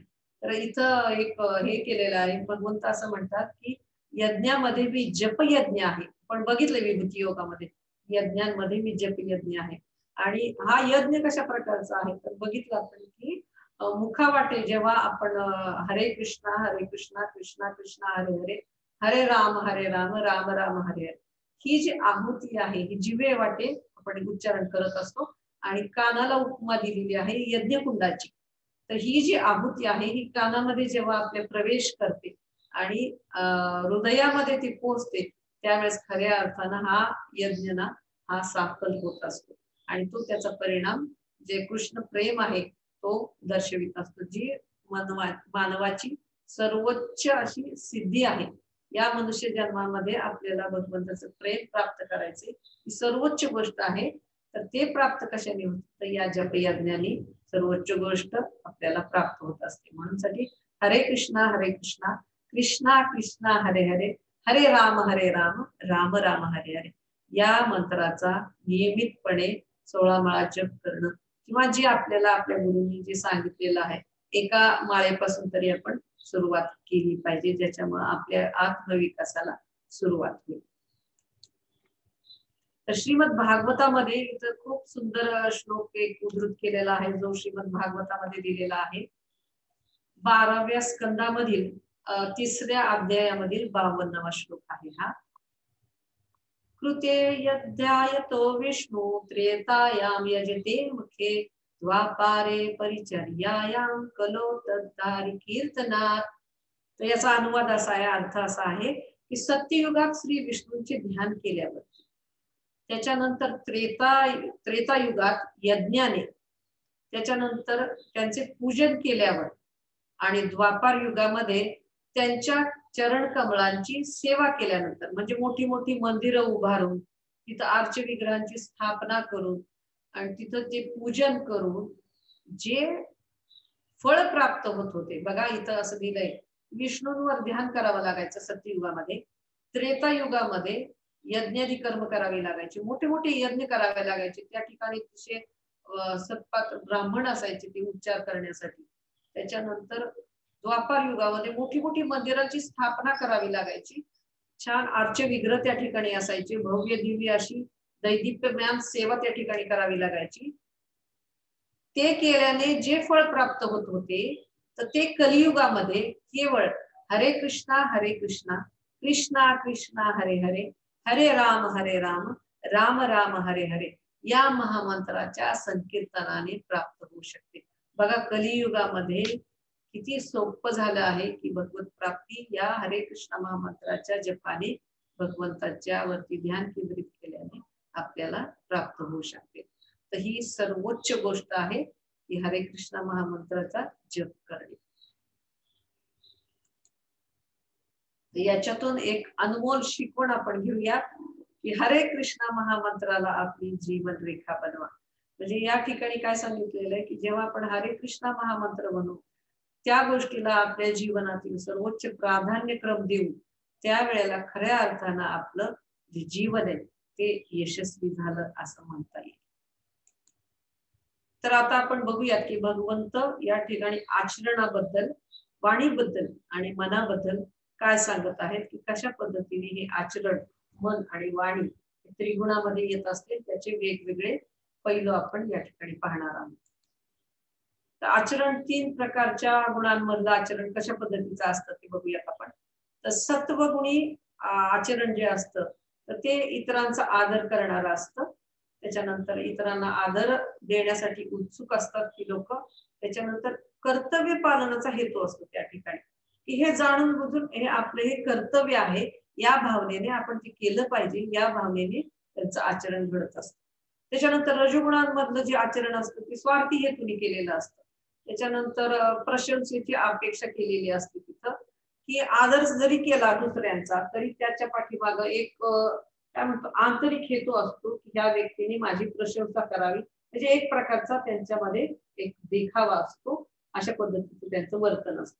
त्याच्यानंतर तमोगुणामधलं वर्तन जे असतं ते इतरांना हानी पोहोचवणार असतं आणि शक्ती प्राप्त करण्यासाठी असतं की जेणेकरून इतरांना त्रास होईल, मानसिक छळ होईल यासाठी त्यांचं जे आचरण असतं त्या गुणांनी प्रभावित झालेलं असतं. म्हणजे इतरांना त्रासदायक, हानिकारक असं हे आचरण असतं जे तमोगुणांमध्ये असतं. तर इथं आपण एक अनमोल शिकवण भगवद्गीतेच्या आधारावरती बघत आहोत. इतरांना धमकवण्याकरता आत्महानी किंवा आपला हेतू पूर्ण करण्याकरता इतरांना हानी पोहोचवणे, इजा करणे दोन्ही वर्तन मानवतेच्या विरुद्ध आहे. हे मानवतेला शोभणारी गोष्ट नाही की इतरांसाठी आपण म्हणजे थोडक्यामध्ये हिंसादायक अशा हा प्रकार आहे की आत्महानी म्हणजे स्वतःला सुद्धा इजा पोहोचवणे, स्वतःची देखील हानी करणं आणि आपला हेतू पूर्ण करण्याकरता इतरांना हानी पोहोचवणे, इतरांना त्रास देणं. समजा एखाद्या मुलाशी लग्न करायचंय म्हणून जर लग्न नाही करता आलं तर मग मी छतावरून उडी मारेल खाली किंवा अशा पद्धतीच्या धमक्या देणं. थोडक्यामध्ये एक ब्लॅकमेलिंग, इमोशनल ब्लॅकमेलिंग करणं. तर ह्या सगळ्या ज्या गोष्टी येतात ना ह्या तमोगुणामध्ये येतात आणि हे जे आहे हे अत्यंत खालच्या दर्जाचं आचरण आहे. म्हणजे इथं असं दिलेलं आहे की दोन्ही वर्तन मानवतेच्या विरुद्ध आहे. म्हणजे मनुष्य जन्माला आल्यानंतर या गोष्टी शोभायमान नाहीतच पण ह्या पूर्णपणे वर्ज्य आहेत. ही अनमोल शिकवण आपल्याला या ठिकाणी मिळते. आता 3 गुण अंतर्गत वाणी पाहूयात आपण की जी सत्वगुणी वाणी असते ती कशा प्रकारची असते. म्हणजे बोलणं, वाणी म्हणजे बोलणं की ते सत्य असतं, सत्य बोलतात आणि पण मधुर पद्धतीने बोलतात. की सत्य, मधुर आणि इतरांसाठी ते लाभदायक असतं. इतरांच्या कल्याणासाठी हे असं उपयुक्त झालेलं असतं. म्हणजे इतरांच्या चांगल्या गोष्टीसाठी बोललं गेलेलं असतं. ते म्हणायचं सत्वगुणी वाणी. त्याच्यानंतर रजोगुणी वाणी याच्यामध्ये काय येतं की छल, कपट, प्रजल्प आणि स्वार्थी हेतू असतो. ही जी वाणी असते तर ती कसं असतं ना आत एक बाहेर एक. म्हणजे आतला एक हेतू, अंतस्थ हेतू वेगळे असतात आणि कपटाचं थोडक्यामध्ये असतं पण वर ते आपल्याशी किंवा इतरांशी चांगल्या पद्धतीचे शब्द वापरत असतात. तर हृदयामध्ये वेगळ्या भावना असतात, बाहेर वेगळ्या भावना असतात. त्याला म्हणायचं छल, कपट आणि प्रजल्प. समजा व्हॉट्सअप ग्रुप उघडलाय आणि त्याच्यावरती बघितलंय की लहानपणीचा ग्रुप आहे समजा शाळेमधला तिथं बघितलं मग इतरांच्या बद्दलची निंदात्मक वाक्य वापरणं किंवा त्या पद्धतीचं बोलणं करणं किंवा इतरांसाठी वेगळे शब्द वापरायचे आणि स्वतः आनंद घ्यायचा, एक आसुरिक प्रवृत्तीचा आनंद स्वतःमध्ये घ्यायचा. तर याला म्हणायचं प्रजल्प, निरर्थक बडबड किंवा ज्याचा हेतू केवळ स्वतःच एक वाणी त्या व्यक्तीला पोहोचवणं किंवा दुसऱ्यांबद्दलचं निंदात्मक उच्चार करणं याला म्हणायचं प्रजल्प आणि याला म्हणायचं रजोगुणी वाणी. ज्याच्यामधून कोणाचाच फायदा होत नाही आणि जर त्या व्यक्तीचाही फायदा होत नाही, फक्त हा टाइमपास होतो आणि कर्मबंधनामध्ये आपण अडकू शकतो.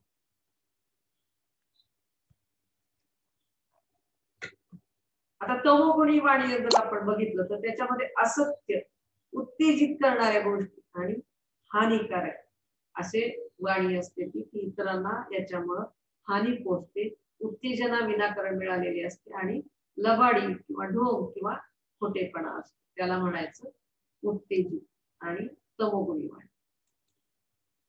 तर आपण याच्यामध्ये बेस्ट काय आहे ते आपण बघितलं पाहिजे. तर बेस्ट काय आहे तर भगवंताबद्दलचं कीर्तन करणं, भगवंताबद्दलचं सांगणं, त्याच्यानंतर कृष्णाबद्दलचं ज्या वेगवेगळ्या लीला झाल्यात त्याबद्दलचं इतरांना सांगणं आणि गुणगान करणं, त्यांच्या यशाचं वर्णन करणं. तर ही जी आहे ही शुद्ध अशी प्रकारची वाणी आहे, ती शुद्ध सत्वामध्ये येते. जसं की आपण बघतोय की वेगवेगळ्या गुणांपेक्षा श्रेष्ठ कुठलं आहे तर शुद्ध सत्व. तर शुद्ध सत्वामध्ये वाणीचं जे वेगळा पैलू आपण पाहतोय ते भगवंताबद्दलचं कीर्तन करणं, भगवंताबद्दलचं बोलणं, त्यांच्या कथा बोलणं, त्यांच्या ज्या लीला आहेत त्याचा उच्चार करणं, ते इतरांना सांगणं, जे की सर्वांकरिता सुखकारक आहे, सर्वांच्या हिताचं आहे. असं जे आहे ते जे आहे ते सर्वोच्च आहे आणि ते शुद्ध सत्वामध्ये येणारी ती वाणी आहे, ज्यात या प्रकारचं जे उच्चारण करतात भगवंताबद्दल, भगवंताच्या भक्ताबद्दल, ते शुद्ध सत्वामधील वाणी आहे. तर याच्यामधून आपल्याला एक अनमोल शिकवण मिळते की बोलण्यापूर्वी आपण विचार करायला हवा. हे सत्य आहे का, जे काही बोलतोय ते सत्य आहे काय, हे सुखद आहे का, म्हणजे आपल्यासाठी सुद्धा आणि इतरांसाठी सुद्धा हे सुखकारक आहे काय आणि खरंच हे लाभदायी आहे का, की आपल्या बोलण्याने इतरांचा काही लाभ होणार आहे का, की केवळ प्रजल्प होणार आहे आपल्या बोलण्यामुळे, आपल्या बडबडीमुळे, इतरांच्या निंदा करण्याच्या प्रवृत्तीमुळे. तर हे आपण विचार केला पाहिजे की हे सत्य आहे काय, हे सुखद आहे काय आणि हे खरोखर लाभदायी आहे का, त्या व्यक्तीच्या जीवनावरती, त्या व्यक्तीवरती याचा चांगला परिणाम होणार आहे का, या बोलण्याने त्या व्यक्तीचा विकास होणार आहे का, आत्मविकास होणार आहे का, त्याचं चिंतन चांगलं होणार आहे का. ते जर होणार असेल तर आपली जी वाणी आहे तर ती खऱ्या अर्थाने शुद्ध सत्वामध्ये आहे असं म्हणता येईल. की वाणी म्हणजे बोलण्यापूर्वी आपण हे 3 प्रश्न आपण स्वतःला निश्चितपणे विचारले पाहिजे. तर आपण आता मनाबद्दलची चर्चा करणार आहोत की जे सत्वगुणी मन असतं, 3 गुणांमध्ये मनाचा कशी स्थिती असते त्याच्याबद्दल आपण चर्चा करणार आहोत. की सत्वगुणामध्ये मन हे संतुष्ट असतं, आनंदी असतं. रजोगुणामध्ये अत्यंत व्यग्र असतं, असंतुष्ट असतं, इतरांबद्दलच्या कॉम्पिटिशनच्या भावनेमुळे ते असं चिंतित झालेलं असतं. आपण मागच्या काही उदाहरणांवरून तुमच्या हे सगळ्या गोष्टी लक्षात आले असतील की मन कुठल्या स्तरावरती आपलं, आपण स्वतःमध्ये पण हे बघू शकतो की आपण जर आनंदी असू, संतुष्ट असू, थोड्याफार समाधानी प्रवृत्तीचे असू तर आपलं गुण हे सत्व गुणामध्ये आहे. त्याच्यानंतर आपलं मन हे असंतुष्ट असेल, व्यग्र असेल, चिंतित असेल तर आपण समजायचं की रजोगुणामध्ये आहे. आणि भ्रमित आणि बेशुद्धावस्थेमध्ये म्हणजे विवेक शून्य जेव्हा असतं त्यावेळेस आपण समजू शकतो की ते तमोगुणामध्ये आहे. तर याच्यातून आपण एक अनमोल शिकवण घेऊ शकतो की सर्वोच्च गोष्ट काय आहे, शुद्ध सत्वामध्ये कुठली गोष्ट आहे. मनाला जर शुद्ध सत्वामध्ये घेऊन जायचं असेल तर अनमोल शिकवण ही आहे की मनाला श्रीकृष्णांच्या सेवेमध्ये व्यग्र करणे हा सर्वाधिक आनंददायी आणि सरळ मार्ग आहे. आणि अनुभव हा आहे की हीच समाधीची सर्वोच्च अवस्था आहे. या ठिकाणी आपण बघतोय की या ठिकाणी आपण कुठं ध्यान केंद्रित करायला सांगत नाहीये मनाला, किंवा आपण हे बघत नाहीये की कर्मयोगही सांगत नाहीये. इथं मनाला कशा पद्धतीने आपण भगवंताच्या सेवेमध्ये निमग्न केलं, भगवंताच्या कुठल्याही सेवा आपण घेतल्या आणि त्याच्यामध्ये जर आपण मनाला व्यतीत केलं, आपलं मन त्या ठिकाणी ठेवलं आणि सेवा केल्या भगवंताच्या वेगवेगळ्या प्रकारच्या, तर ही जो अनुभव आहे तो इतका आनंददायी आहे आणि खूप सरळ मार्ग आहे हा, की आपल्या मनाला भगवंताच्या सेवेमध्ये नियुक्त करणं हा अतिशय सरळ मार्ग आहे. आणि अनुभव देखील हा आहे आणि ही समाधीची सर्वोच्च अवस्था आहे, जी खऱ्या अर्थानं जे लोक मन स्वतःच भगवंताच्या वरती केंद्रित करतात, सेवा करतात, तर ती आकर्षक असते मनाची अवस्था आणि हीच सर्वोच्च समाधीची देखील अवस्था असते. ही शिकवण आपल्याला या ठिकाणी मिळते की मनाला आपण भगवंताकडे केंद्रित केलं पाहिजे. आता दानाच्या बाबतीमध्ये आपण बघतो की आपल्याला जनरली अशी समज असते की दान म्हणजे चांगलीच गोष्ट आहे ना, इतरांना देणं ही चांगलीच गोष्ट आहे, पण भगवद्गीतेमध्ये दानाची सुद्धा वेगवेगळ्या स्वरूपामध्ये जे दान दिलं जातं ते देखील त्रिगुणांमध्ये येतं, हे डिटेलमध्ये सांगितलंय की सत्वगुणी दान जे असतं ते कर्तव्यनिष्ठा म्हणून केलं जातं. समजा की भगवंतानी मला एवढं काही दिलंय, मग काही प्रमाणामध्ये का होईना मी मंदिरामध्ये डोनेशन दिलं पाहिजे, भगवंतांना हे अर्पण केलं पाहिजे, भक्तांना दिलं पाहिजे, ही भावना असते, कर्तव्यनिष्ठा असते. त्याच्यानंतर योग्य वेळ असते, योग्य वेळी ते दान करतात, योग्य व्यक्तीला करतात, की वैष्णवांना भक्तांना योग्य व्यक्तींना ते दान केलं जातं, योग्य स्थान देखील असतं. त्याच्यानंतर निरपेक्षपणे की हे दान देण्यामागे एक कर्तव्य भावना असते, अपेक्षा कुठलीही नसते की माझा फार मोठा फोटो लागावा किंवा फार मोठा बोर्ड माझं नाव यावं किंवा सगळ्यांना कळावं, ही कसलीच अपेक्षा या ठिकाणी केलेली नसते. तर ते झालं सत्वगुणी दान. तर या ठिकाणी दिलंय की रजोगुणी दान कशा स्वरूपाचं असतं, तर फळाची इच्छा असते की काही जर दान दिले तर माझी फार मोठी वाहवा व्हावी, त्याच्यानंतर असं मोठ्या प्रमाणामध्ये मला प्रसिद्धी मिळावी की मी हे दान दिलेलं आहे, सगळ्यांना कळायला पाहिजे की मी किती मोठ्या मनाचा आहे, समजायला पाहिजे की हे दान मी या या ठिकाणी दिलेलं आहे, फळाची अपेक्षा असते. त्याच्यानंतर त्यांना हे पण अपेक्षा असते की प्रत्येकाने एक सगळ्यांनी म्हणजे अप्रिशिएट केलं पाहिजे की वा काय दानशूर व्यक्ती आहे. त्याच्यानंतर कधी कधी अनिच्छेने देखील दान केलं जातं. उदाहरणार्थ एखाद्या ऑफिसमध्ये बॉसनी सांगितलं एखाद्या कर्मचाऱ्याला की तुझ्या जे सॅलरी आहे पगारातले 5,000 रुपये तू इकडे इकडे द्यायला पाहिजेत, कारण माझी त्या गोष्टीवरची त्या संस्थेवरची श्रद्धा आहे वगैरे.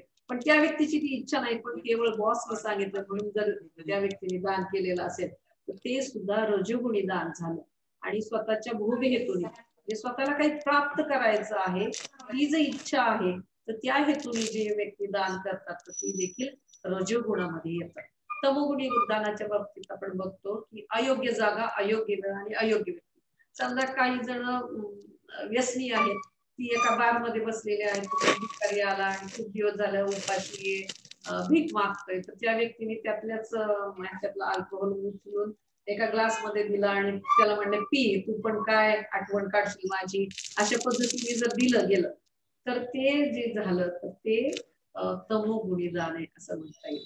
की अयोग्य जागा आहे, अयोग्य वेळ आहे, अयोग्य व्यक्ती आहे आणि अयोग्य गोष्टीच ते लोक दान करत आहेत, देत आहेत दुसऱ्याला. तर आपण बघतोय की सर्वोत्तम दान आणि सर्वोत्तम परोपकार म्हणजे काय आहे, तर कृष्ण भावना भावित कार्याकरता भगवान श्रीकृष्णच समस्त वरदान प्रदान करणारे आहेत आणि भगवान श्रीकृष्णांना अर्पण केल्याने व्यक्तीस काही हानी होत नाही, उलट लाखो पटीने लाभदायकच आहे. याच्यातून एक अर्थ स्पष्ट होतो, कृष्ण भावना भावित कार्याकरता जे काही दान दिलं जातं ते सर्वोत्तम दान आहे आणि ते शुद्ध सत्वामध्ये येतं. आपण इथं सर्वोच्च गोष्ट बघत आहोत, जे श्रीकृष्णांच्या प्रित्यर्थ जे दान दिलं जाईल तर त्याला म्हणायचं सर्वोच्च दान, सर्वोत्तम दान आणि सर्वोत्तम परोपकार. तर एखाद्या ठिकाणी जर आपण बघितलं, एखाद्या अनाथालयामध्ये काही लोक जेवण देतात त्या मुलांना वगैरे, तर ते जेवण दिल्यानंतर परत त्या मुलांना भूक लागणार नाही का, असं होईल का? पुन्हा त्या लोकांना जेवणाची अन्नाची गरज असते. पण जर या पद्धतीने केलं की त्या मुलांना भगवद्गीतेचा पाठ शिकवला, भगवद्गीतेचं लेक्चर त्या ठिकाणी आयोजन केलं, भगवंतांना भोग दाखवलेला प्रसाद त्या मुलांना खाऊ घातला, तर त्यांच्या चैतन्यावरती, त्यांच्या मनावरती, त्यांच्या आरोग्यावरती, शरीरावरती निश्चितच चांगल्या प्रकारचा परिणाम होणार आहे आणि त्यांचं जीवन आहे ना ते भगवंत भावना भावित होण्याची संधी उपलब्ध होणार आहे. उदाहरणार्थ आपण बघू शकतो की दैनंदिन जीवनामध्ये आता काही भक्तांनी भगवद्गीता वितरित केलेल्या आहेत, तर त्यांचा अनुभव आपण विचारात घेऊ शकतो की कधी कधी लग्न कार्यामध्ये पण आपण जे गिफ्ट देतो दुसऱ्यांना, ती जर भगवद्गीता दिली किंवा एखाद्या व्यक्तीला वाचनाची आवड आहे तर त्या व्यक्तीला जर आपण भगवद्गीता वाचायला दिली, त्या व्यक्तीला ती गिफ्ट म्हणून दिलं, तर त्या व्यक्तीने जर ती वाचली, त्या व्यक्तीने तिचं अध्ययन केलं, त्या व्यक्तीच्या जीवनामध्ये आमूलाग्र परिवर्तन होऊ शकतं. एखादी व्यक्ती भगवंताच्या या कृष्ण भावनेची जोडली जाऊ शकते आणि ती जन्ममृत्यूच्या चक्रामधून तिची सुटका होऊ शकते. म्हणजे हे जर दान आपण लक्षात घेऊन केलं, कृष्ण भावनाभावित दान आहे तर ते सर्वोच्च असतं, हे आपण लक्षात घेतलं आणि त्या पद्धतीने जर आपण दैनंदिन जीवनामध्ये आपण अशा प्रकारचा परोपकार करायला शिकलो तर निश्चितच आपलाही विकास होईल, आपल्या आत्म्याचा विकास होईल आणि इतरांना देखील ते हितकारक असेल. तर याच्यातून अनमोल शिकवण ही आहे, कृष्ण हे पाहत नाही की आपण काय देतोय, श्रीकृष्ण हे पाहतात की आपण काय शिल्लक ठेवतोय किंवा आपण काय उपभोग करत आहोत.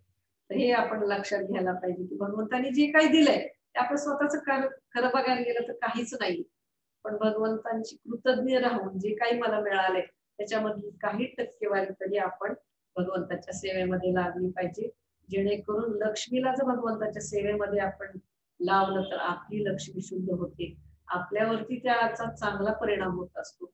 त्याच्यामुळं आपण ह्या गोष्टीला प्राधान्यक्रम दिला पाहिजे की आपण जे दान करतोय ते शुद्ध सत्वामध्ये कसं असलं पाहिजे, हा विचार आपण या ठिकाणी घेऊ शकतो. इथं अनमोल शिकवण अजून एक आहे की समस्त साधन संपत्तीला श्रीकृष्णांच्या सेवेमध्ये लावणे हाच सर्वोत्तम परोपकार आहे. मग अशी जशी चर्चा केली की हे सर्वोच्च दान आहे, शास्त्रदान, जी भगवंताची वाणी आहे, भगवंतांचा शब्द अवतार आहे, ते म्हणजे भगवद्गीता आहे. तर आपण भगवद्गीता जर इतरांना दान केली तर ते सर्वोच्च कशा पद्धतीने असू शकतं की त्या व्यक्तीचं जीवन मृत्यूच्या चक्रामधून त्या व्यक्तीची सुटका होऊ शकते. तर हे जे आहे भगवंताप्रतीचं, भगवंताच्या सेवेमध्ये जे आपल्या पैसा लावणं किंवा आपली जी संपत्ती लावणं, तर हा आपल्याकडे जी साधन अवेलेबल आहेत त्याला लावणं, आपल्याकडे बुद्धी असेल तर बुद्धीला आपण भगवंताच्या सेवेमध्ये लावू शकतो, आपल्याकडे संपत्ती असेल तर भगवंताच्या प्रचार कार्यामध्ये तिला लावू शकतो. त्याच्यानंतर आपल्याकडे ज्ञान असेल तर ते वितरित करण्याचं जे कार्य आहे ते ज्ञानदानाचं कार्य आपण करू शकतो. तर हे जे आहे हे सर्वोत्तम आहे आणि समस्त साधन संपत्तीला श्रीकृष्णांच्या सेवेमध्ये लावणे हाच सर्वोत्तम परोपकार आहे. त्याच्यानंतर शेवटचे 2 श्लोक फक्त राहिलेले आहेत, त्याच्याबद्दल आपण चर्चा करूया. श्लोक क्रमांक 17, श्लोक क्रमांक 23, 17व्या अध्यायामधील श्लोक आहे हा. तत्तदिति निर्देशो ब्रह्मण त्रिविधा स्मृतः ब्राह्मणास्तेन वेदाश्च यज्ञाश्च विहिता पुरा. अनुवाद की सृष्टीच्या आरंभापासून ओम तत्सत हे 3 शब्द परम सत्याचा निर्देश करण्यासाठी योजले जातात.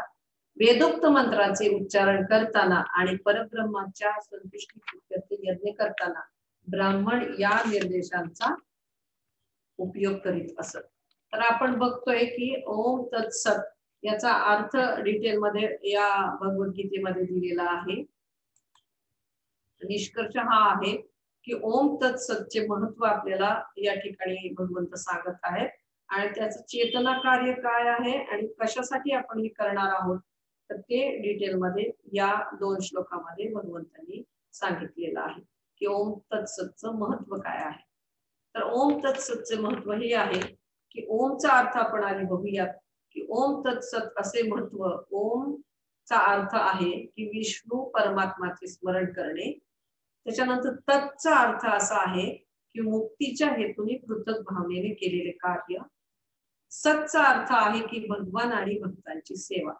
मग ओम तत्सतचं हे महत्व आहे की जे काही आपण करू ते भगवंताच्या प्रीत्यर्थ केलं पाहिजे. आपली वाणी, आपलं आचरण, आपलं आहार, त्याच्यानंतर आपण बघितलं की आपण जे दान देतो ते सगळ्या गोष्टी ज्या आहेत तर त्या भगवंताच्या प्रीत्यर्थ केल्या गेल्या पाहिजेत, जेणेकरून ज्याच्यामुळं आपण या भवबंधनामध्ये अडकणार नाही, त्याचं प्रतिफळ आपल्याला मिळत नाही, तर मुक्तीच्या हेतूने ते साध्य होतं. मुक्तीचा हेतू जो आहे तो त्याच्यामुळे साध्य होत असतो आणि भक्तांची आणि भगवंताची सेवा करणं हे आपलं मुख्य कर्तव्य आहे.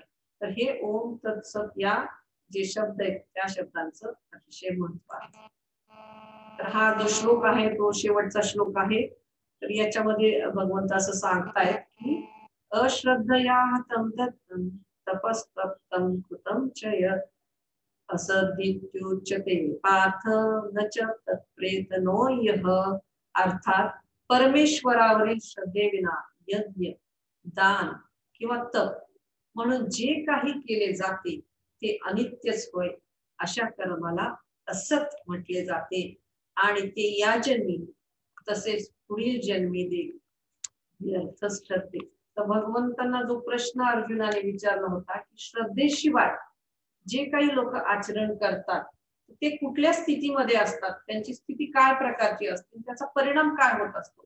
भगवंत या ठिकाणी आपल्याला सांगत आहेत की परमेश्वरावरील श्रद्धेशिवाय जे काही आपण कृती करतो, जे काही दान देतो किंवा जे काही तप करतो, जे काही यज्ञ करतो, जे काही आचरण करतो, जी काही वाणी आपण बोलतो, तर ते अनित्य आहे आणि अशा कर्माला असंच म्हटलं गेलेलं आहे. आणि ते या जन्मामध्ये आणि पुढील जन्मी सुद्धा त्याचा काही उपयोग होत नाही, तर ते व्यर्थच आहे. उलट ते या जगामध्ये बांधून ठेवण्यासाठी म्हणजे पुन्हा भौतिक जगामध्ये आपला स्तर खालचा बनत जातो आणि या जगामध्ये परत परत या जन्म मृत्यूच्या चक्रामध्ये अडकून पडण्यासाठी आपण बांधले जातो. आणि त्याच्यामुळे हे जे अशा प्रकारची कार्य जी श्रद्धेविना केली जातात तर ती सगळी व्यर्थ जातात, हा याचा अर्थ आहे.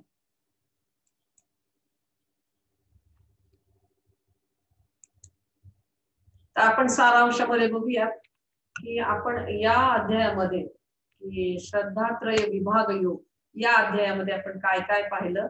तर आपण पाहिलं की भगवंतांना जो प्रश्न अर्जुनाने विचारला होता तर सिद्धांत रूपाने भगवंतांनी त्याचे उत्तर दिलेलं आहे.